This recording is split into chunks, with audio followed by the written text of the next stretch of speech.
In this set of notes, we're going to go over limiting reactants and percent yield. So let's go over some vocabulary first. Limiting means the thing that limits how much product would be made.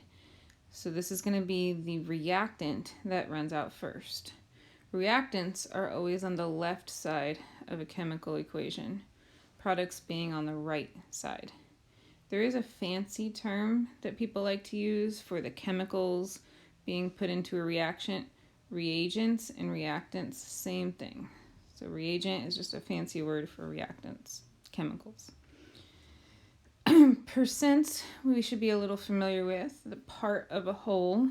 So we're going to look at the yield, which is actually the product, how much yield, how much is produced.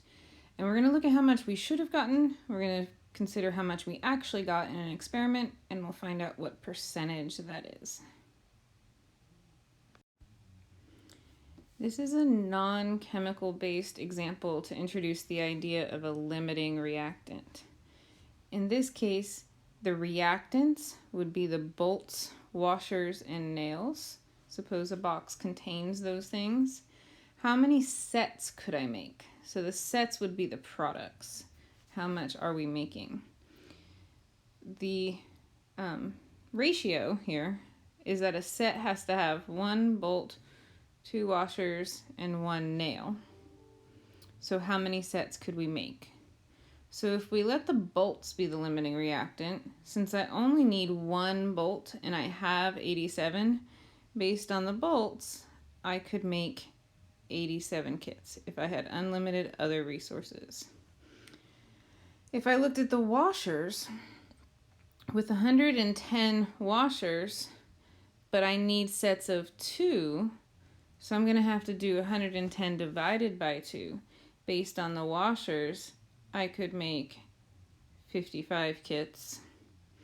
And then last, if I base it on the nails, 99 nails, and I only need 1 each. With the nails, I could make 99 kits.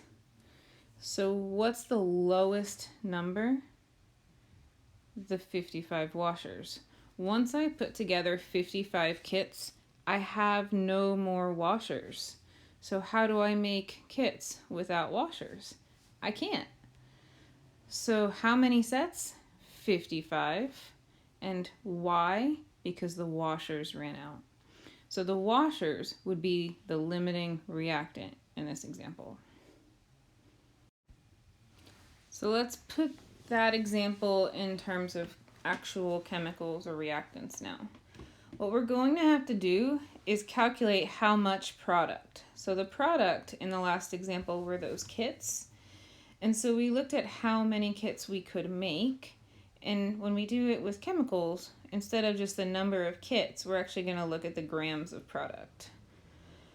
Once we figure out what produces the least number of kits, we have identified our limiting reactant.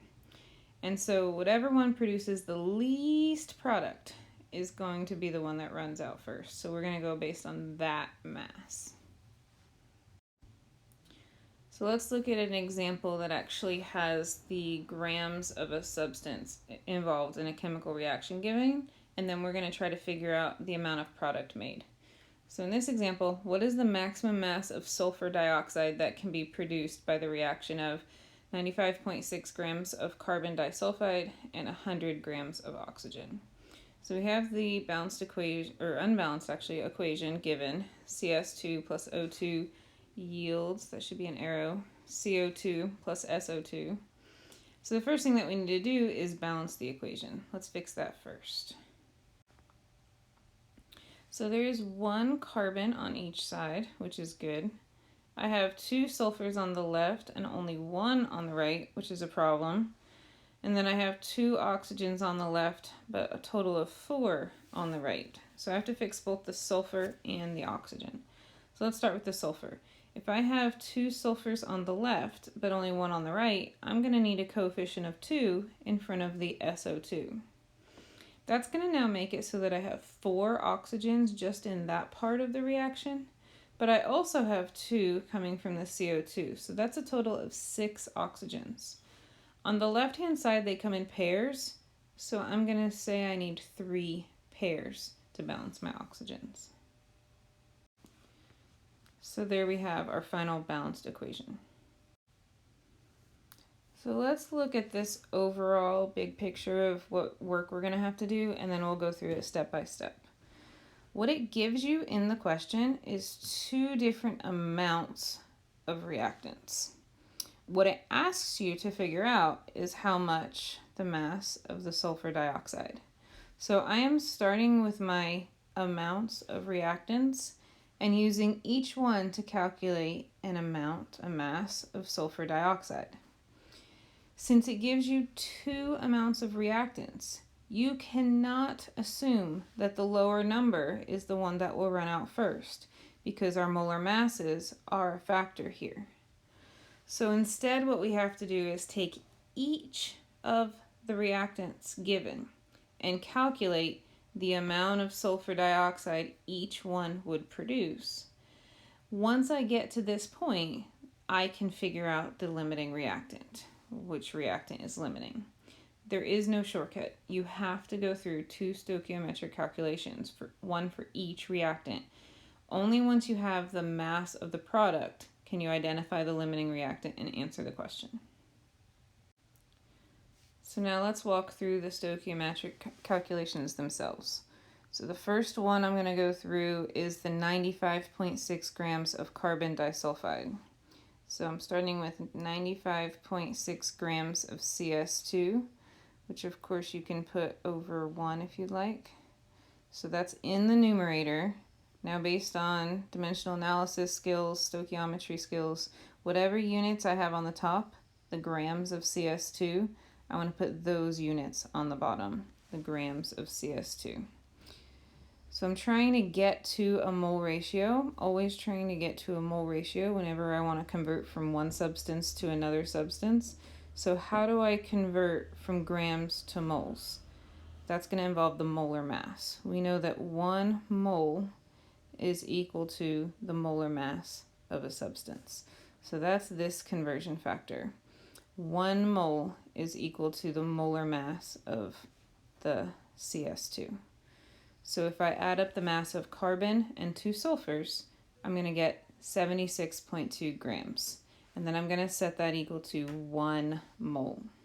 It does not matter if there is a coefficient. The molar mass is always equal to 1 mole. So now that I'm in the units of mole CS2, I'm going to bring that unit mole CS2 to the bottom. Now it's time that I'm in moles to go to moles of another substance. So how do I know what other substance to convert it to? I have to go back to the question and look at what am I solving for? The question asks me for a mass of sulfur dioxide. You can only ever go mole to mole with your mole ratio. Whenever you change from one substance to another substance, you have to be in moles. So we're going to need another conversion factor after this in order to solve for the mass. But it will at least get us into sulfur dioxide to use the moles of SO2 up top. So now the question is, what numbers do I use in the mole ratio? That is going to go back to the balanced equation. That is why we balanced it before we started this process. So if I look at the SO2 in the equation, there is a coefficient of 2. So I'm going to use 2 on top in the mole ratio. If I look at the CS2 in the balanced equation, it has a coefficient of 1. So I'm going to use 1 in the mole ratio for CS2. Now that I have moles of SO2, it's time to go from mole to gram. So we know that 1 mole is always equal to the molar mass. This time I'm going to use the molar mass of SO2 since I have moles of SO2. So since I have mole of SO2 on the top of my mole ratio, mole of SO2 will go on the bottom for my molar mass conversion factor. So on top I can put grams for the molar mass of SO2. So to calculate the molar mass of SO2, I'm going to take the mass off the periodic table of 1 sulfur and 2 oxygens, which totals 64.1. I'm going to set that equal to 1 mole of SO2. I have already taken care of the fact that there are 2 SO2s in my mole ratio. We always use 1 mole to set equal to the molar mass. Now it is finally time to calculate the mass of sulfur dioxide that would be produced based only on 95.6 grams of sulfur dioxide. So now we've got to get this into the calculator. 95.6 is what we're starting with. Next we have 76.2 in the denominator. So you're going to enter 95.6 divided by 76 and then hit enter. Then we have a 2 on the top of our next factor. So now we're going to multiply by 2. Next we have a 64.1 in the numerator again. So after hitting enter, you're going to multiply by 64.1 and hit enter a 4th time, finally getting 161 as your answer. Now you don't have to hit enter as many times, but really watch your order of operations. You want to make sure you're dividing by the 76.2. So you should be getting 161 for the final answer. 3 sig figs given, 3 sig figs in the end. So now I'm going to start from the beginning using a different reactant. Now I'm going to base my mass of sulfur dioxide solely on having 100 grams of O2. So if I'm starting with grams of O2, I will bring gram to the bottom. So that's my first step in the conversion in the stoichiometry, is to have 100 grams of O2 in the numerator and bring grams of O2 to the denominator. Now I know I'm trying to get to moles because I'm always going to use a mole ratio in order to get from one substance to another substance. So that means that I will have moles of O2 on the top. We know that 1 mole is always equal to the molar mass. So that is what I'm going to use for the numbers in this conversion factor. 1 mole of O2 and make that equal to the molar mass of O2. Something I want to point out here. In the problem, it just says oxygen. But you can tell by the balanced equation that that's present as O2. Actually, that's something that you may recognize from Things to Know and Love Part 1, where we memorized the 7 diatomic elements. Oxygen was one of them. So oxygen is going to come in pairs whenever it's alone. So the molar mass is not just 16, but 32. So now I have moles of O2 on the top. So in my mole ratio, I'm going to bring moles of O2 to the bottom so that it will cancel. The mole ratio has to be made of both moles, but now is my chance that I have moles to switch substances. So if I look up to the question, I can tell again I'm looking for SO2. So here I'm going to use moles of SO2. So now the question is what numbers to use in the mole ratio. So if I look for SO2 in the balanced equation, my coefficient is 2. So I'm going to use 2 on top, just like we did in the last stoichiometric calculation. But this time on the bottom, I have O2. So if I look at O2, it's actually a reactant, and there are 3 O2s in the balanced equation. So this time I have a 3 in the denominator for my mole ratio. So now that I have SO2, I can take the moles of SO2, since it's on the top, bring it to the bottom, sticking with that from top to bottom to cancel out. And now is my chance to convert to mass of sulfur dioxide, because the question specifically asked for mass, not moles. So I can use the moles of SO2 and the grams of SO2 for my next conversion factor. And again, we know that 1 mole is equal to the molar mass. So to get the molar mass of SO2, we take the mass of sulfur and 2 oxygens from the periodic table, add it up, and again it is 64.1. We did already calculate that earlier, so you could have just copied it from that part too. So now it is time to calculate the amount of SO2, or the grams of SO2, based solely on having 100 grams of oxygen. So we've got to be much more careful with the calculator this time, because we do have a conversion factor that has both a numerator and a denominator. So in the calculator, from the beginning, I would enter my 100 grams. And then I have the 32 in the denominator, so I'm going to enter 100 divided by 32 and then hit enter. Then I'm going to take care of the numerator 2, so I'm going to multiply by 2 and hit enter. Then I'm going to take care of the denominator 3, so then I'm going to hit divided by 3 and hit enter. One last piece, 64.1 on top, so now I'm going to multiply by 64.1 and hit enter. And our final answer should be 134 grams. The 100 with the decimal at the end has 3 sig figs, so again my final will also have 3 sig figs, 134 grams of SO2 based on the oxygen. So now that I have 2 masses of sulfur dioxide that I could possibly have, now it is time to address the question, which is the limiting reactant? Based solely on the CS2, I would get 161 grams of SO2. Now that assumes that I have completely unlimited amount of oxygen.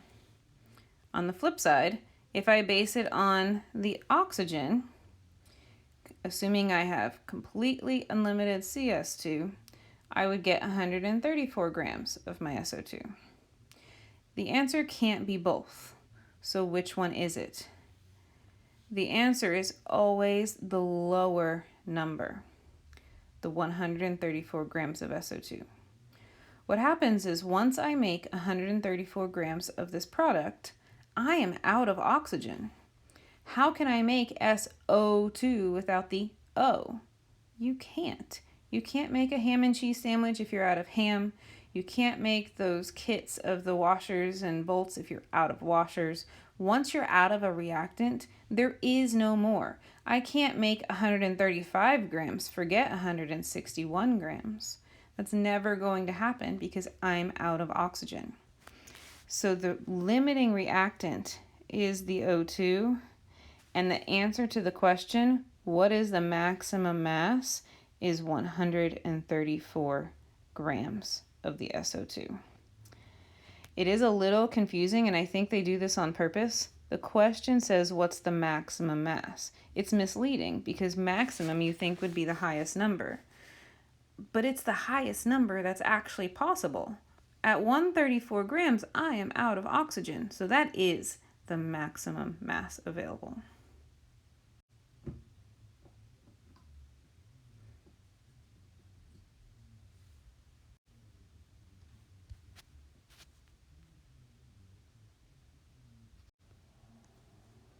Let's do one more like this.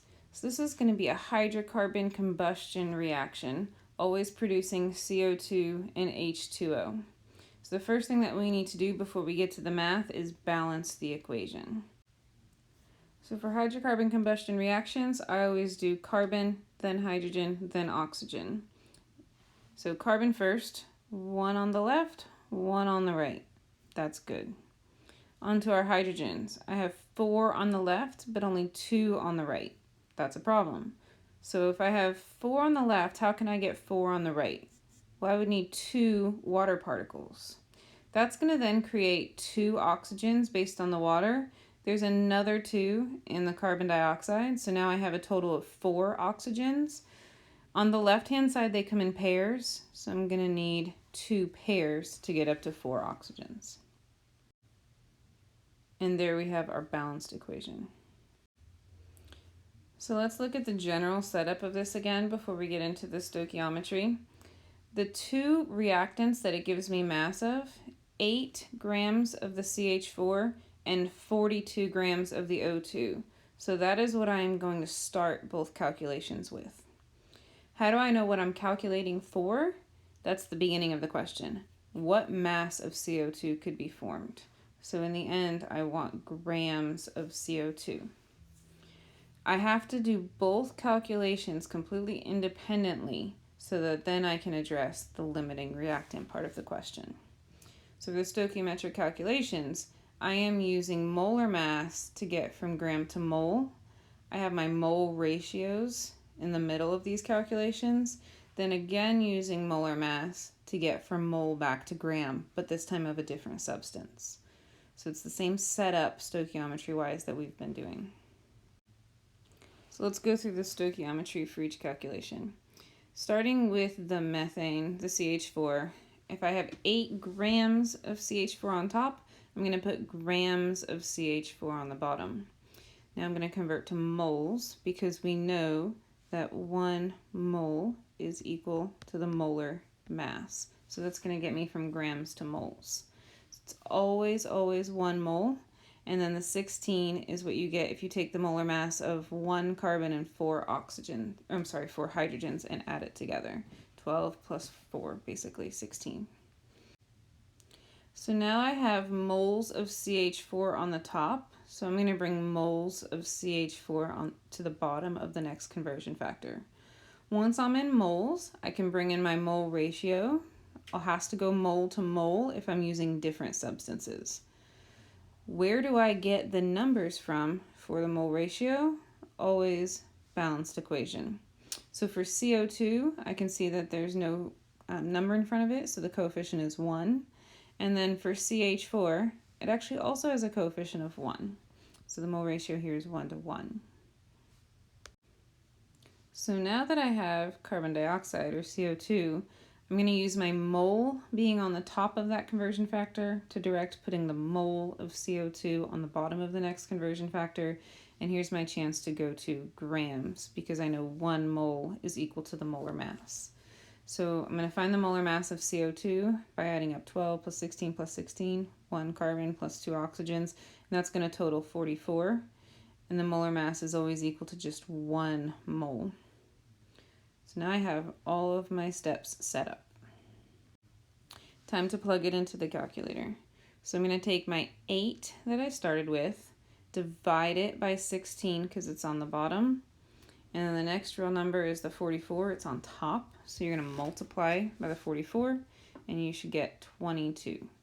8.0 has 2 sig figs, so we have 2 sig figs in the end. So the answer of how much carbon dioxide is 22 grams of carbon dioxide based solely on the CH4. So now that I have that answer, it's time to reset to start with using only the oxygen to direct our mass of carbon dioxide. So I'm starting with the 48 grams of O2. Since I have grams of O2 on the top, I'm going to bring grams of O2 to the bottom. I know I'm trying to get to moles because I'm trying to convert one substance to another substance. So I'm going to put mole of O2 on the top. And again, we know 1 mole is equal to the molar mass. So I'm going to use the molar mass of O2, which, like we talked about before, always diatomic, so not just 16 but 32, and set that equal to 1 mole for the numbers for that conversion factor. Now that I have moles of O2 on the top, I'm going to bring moles of O2 in the bottom. Once I'm in moles, I'm going to bring my mole ratio in. And again, I know that I want to convert to carbon dioxide because that's what the question asks for. So then where do I get those numbers from? That's going to go back to the balanced equation. So CO2 in the balanced equation just has a coefficient of 1, so I use 1 on top. The O2 actually needed a coefficient of 2, so I've got 2 on the bottom. Now that I have moles of CO2 on the top, I'm going to put moles of CO2 on the bottom, allowing me to go to grams of CO2, because I know 1 mole is equal to the molar mass.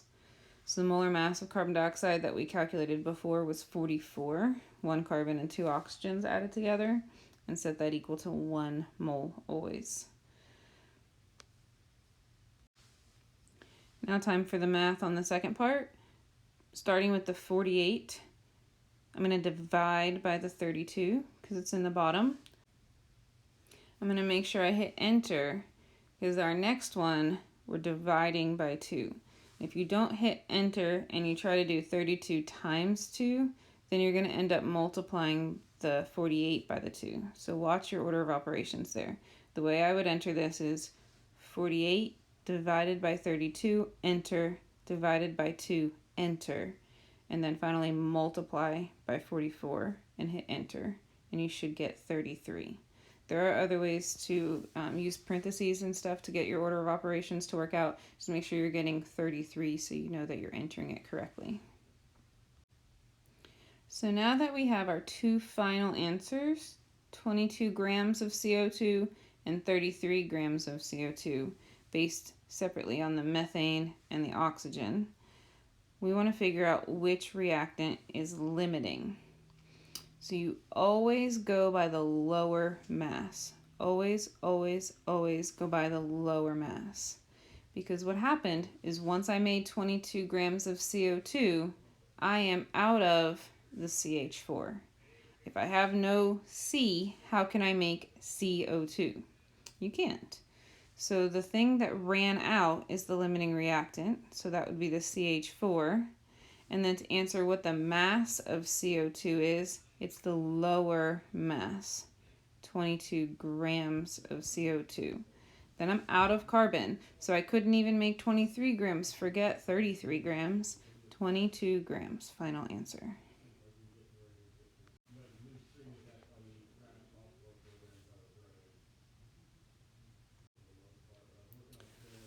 The next calculation we're going to look at is to calculate the percent yield. So we're going to look at how much product this time. That's the key difference between this calculation and the limiting reactant calculations. The limiting reactant calculations always gave you reactants and asked you about a product. This is going to ask you to compare it to a given amount of product. So here's our equation. Percent yield is going to be equal to the actual yield divided by the theoretical yield times 100. The actual yield would be what you actually get in a lab, and the theoretical yield would be what you were supposed to get. We know all labs have sources of error, so you're never going to get 100% of what you thought you would get. There will be some reasons that the reactions do not go to completion, that you do not get 100%.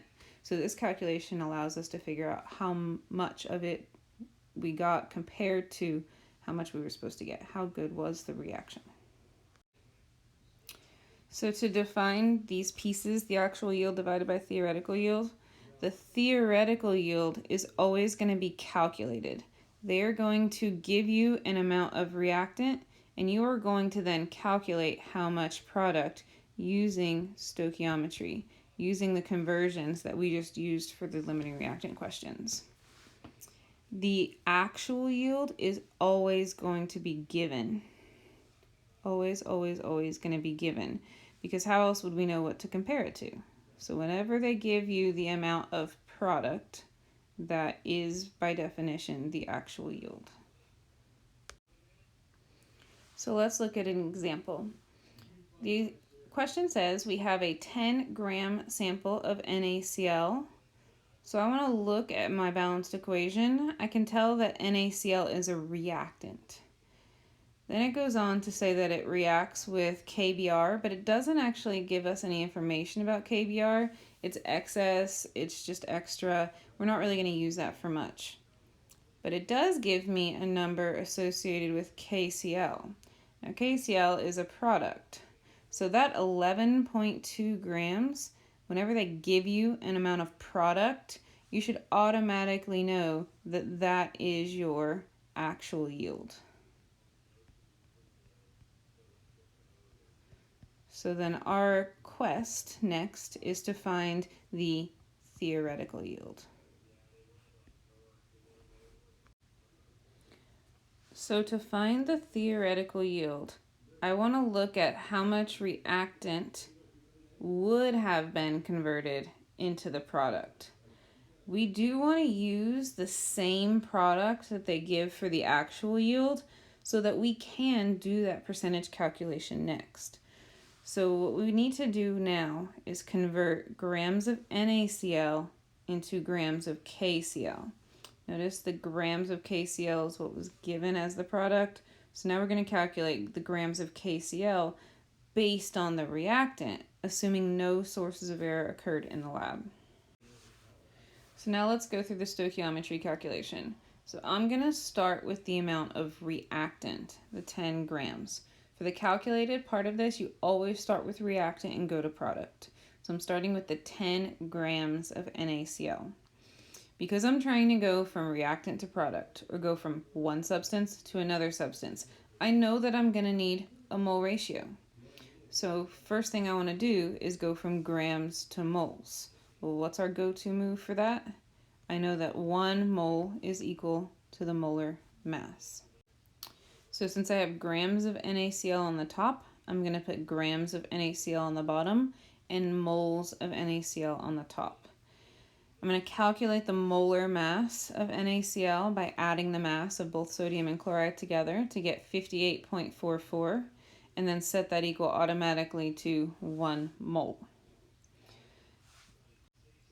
So now I have moles of NaCl on top, so I'm going to bring mole of NaCl to the bottom. And on top, now that I have moles, I can go to moles of a different substance.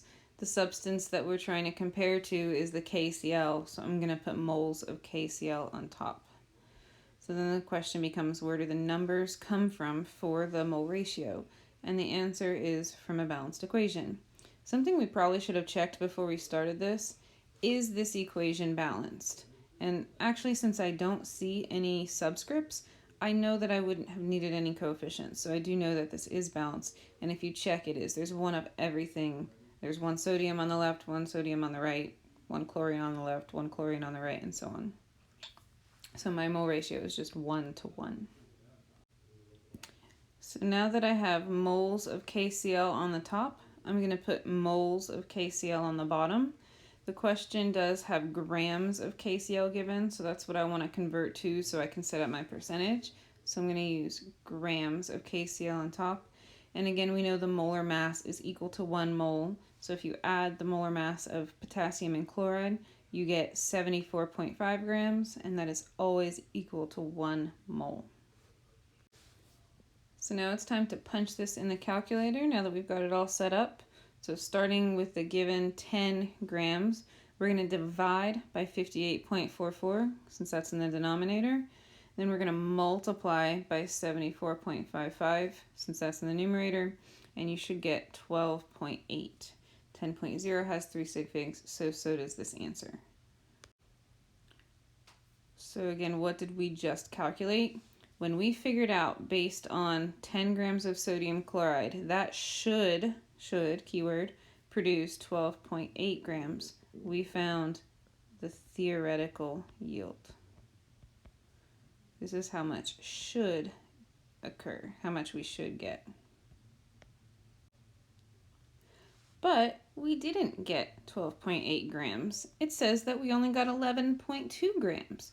So what happened between we were supposed to get 12.8 to actually getting 11.2?